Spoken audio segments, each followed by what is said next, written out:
नमस्कार दर्शकों, मित्रों, हमारे मन में बहुत सारे सवाल उठते रहते हैं। उन्हीं में एक सवाल ये आता है कि सोने के बाद आत्मा कहाँ जाती है। जब हम रात में सोते हैं तो उस समय आत्मा का क्या होता है? क्या वह शरीर में रहती हैं या फिर कहीं चली जाती हैं? जो हम सपने देखते हैं वो क्या आत्मा के कारण होता है? मित्रों, और भी ऐसे कई सारे सवाल होते हैं जिनका जवाब इंसान जानना चाहता है, क्योंकि हर कोई चाहता है वह अपने बारे में सब कुछ जाने। और जब आत्मा की बात आती है तो लोग इसके प्रति ज्यादा जिज्ञासु हो जाते हैं। बहुत सारे लोग तो ऐसे होते हैं जो आत्मा के बारे में जानते हैं, उसके लिए साधु संत की मदद लेते हैं और उनसे जाकर इस बारे में बात करते हैं। क्योंकि आपने देखा होगा, आज के समय में आपको बहुत सारे ऐसे बाबा मिल जाएंगे जो आत्मा का रहस्य समझते हैं और वो इसके बारे में आपको विस्तार से बताते हैं।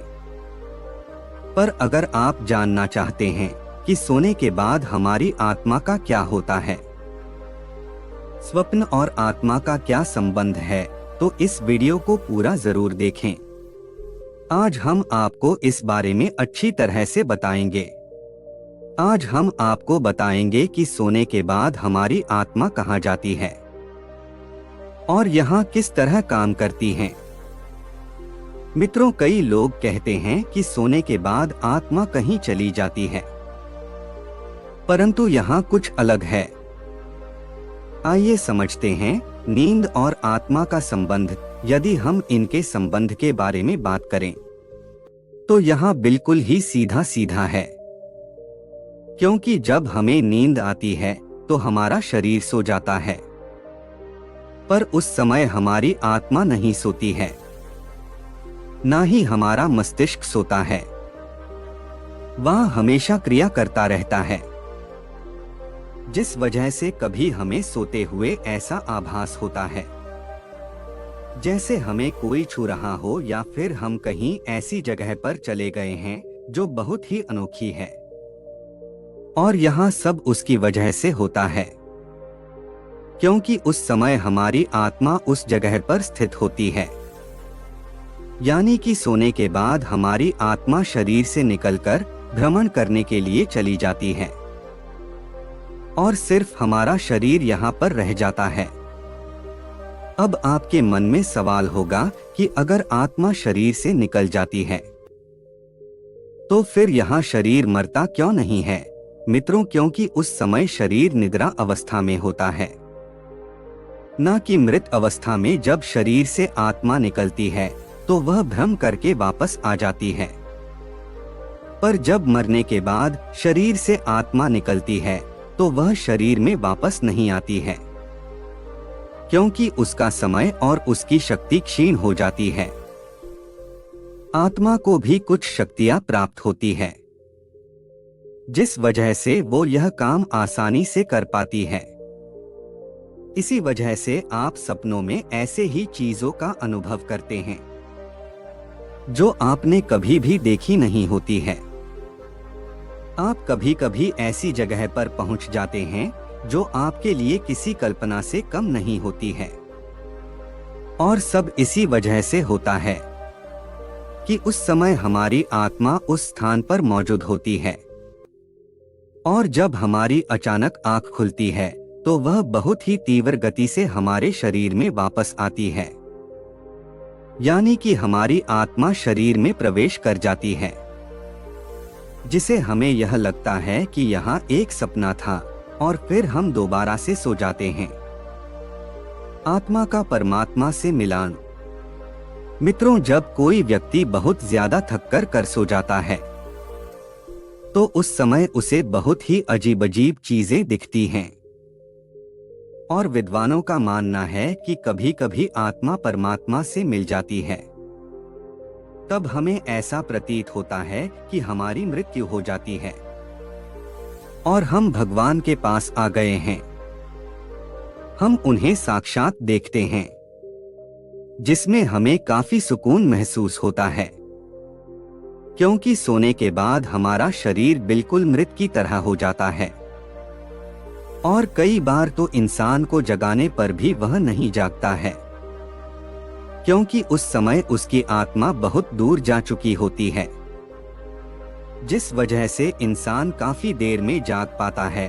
आप लोगों ने भी कभी ऐसा महसूस किया होगा कि आपने अपने सपने में अपने इष्ट देवता को देखा है, उनसे बात की हो या फिर आपने अपनी परेशानियों को उनको बताया हो। वो आपको दर्शन दे रहे हैं और आप उन्हें देख रहे हैं। कई सारी ऐसी और प्रकृति होती है जो आपके लिए बहुत ही अनमोल होती है। हमें लगता है कि हम यहीं रह जाएं, पर ऐसा नहीं होता, क्योंकि आपका शरीर तो आपके बिस्तर पर होता है और आपकी आत्मा ईश्वर के पास पहुंचती है। हमारा समय, हमारा मस्तिष्क हमें यह संदेश देता है कि अभी हम जिंदा हैं और हम सिर्फ सपना देख रहे हैं, और इसी कारण हमारी एकदम आंख खुल जाती है, नींद टूट जाती है, जिससे हम वापस अपनी जगह वापस आ जाते हैं। हमको लगता है कि वो सपना कितना अच्छा था और हम फिर उसी सपने को देखने के लिए दोबारा सो जाते हैं, पर वह सपना दोबारा आता नहीं है। हम जाते हैं तो आत्मा कहीं नहीं जाती, तब सिर्फ हमारा मस्तिष्क ही भटकता है, हमें उसी में हम खो जाते हैं।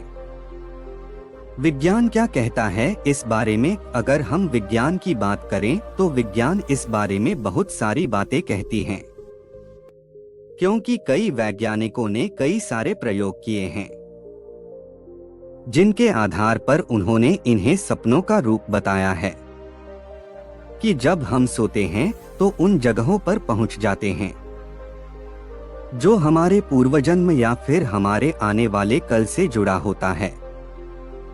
हम उन लोगों से मिलते हैं जो मर चुके हैं या फिर हम कभी उनसे मिले ही नहीं हैं, और ऐसा सिर्फ इसी वजह से होता है कि उस समय हमारी आत्मा उसके स्थान पर होती है, और इसी वजह से वैदिक आविष्कारों में और साहित्य आविष्कारों में इनकी अहम भूमिका होती है, क्योंकि यह सब इंसान सोते हुए देखता है और उनकी क्रियाओं को वह अपने जीवन में उतारकर सफल बनाता है। जब तक हम किसी चीज को देखते नहीं हैं, तब तक हम उसे कर नहीं सकते, और हाँ, सब हमारी आत्मा हमसे करवाती है। इसका एक उदाहरण है नील बोहर की परमाणु संरचना, जिसे उन्होंने सपने में देखकर पूरा किया था। तो हम इस बात से अंदाजा लगा सकते हैं कि सोने के बाद हमारी आत्मा ब्रह्मा पर जाती है और वह हमें आजादी का एहसास कराती है, जो हमारे पूर्वजन्म या फिर इस जन्म से संबंध होती है। इसलिए विज्ञान भी मान चुका है कि सोने के बाद आत्मा शरीर से निकलकर ब्रह्मांड पर जाती है।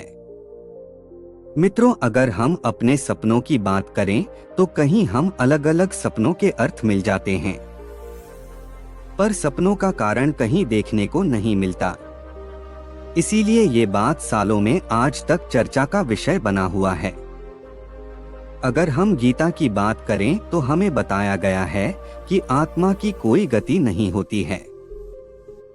गति तो मन करता है, जिस वजह से हम जो कुछ भी देखते हैं वह मन की वजह से होता है, और आत्मा हर जगह वर्धमान है, जिस वजह से हम यहाँ नहीं कह सकते कि आत्मा कहीं जाती है, क्योंकि वह तो सब जगह पर पहले से ही मौजूद होती हैं। पर अगर हम विज्ञान की माने तो आत्मा सोने के बाद भ्रमण पर चली जाती है। मित्रों, मैंने बड़े साधुओं से सुना है कि आत्मा हमारे सोने के बाद ही ब्रह्मांड पर जाती है। जो आत्मा के इस अद्भुत रहस्य को जानता है उसे हठ योगी कहा जाता है, क्योंकि हठ योग प्रकृति में आत्मा को साथ लेकर हम अपने पुराने जन्म के बारे में जान सकते हैं, या कई बार वे लोग अन्य लोकों में ब्राह्मण कर आते हैं। अब दोनों बातों में कितनी सच्चाई है कितनी नहीं, यह तो सिर्फ वही जान सकते हैं। जिन्होंने इस पर प्रयोग किए हैं। इस पर आपकी क्या राय है, हमें कमेंट में जरूर बताएं। मिलते हैं अगले वीडियो में किसी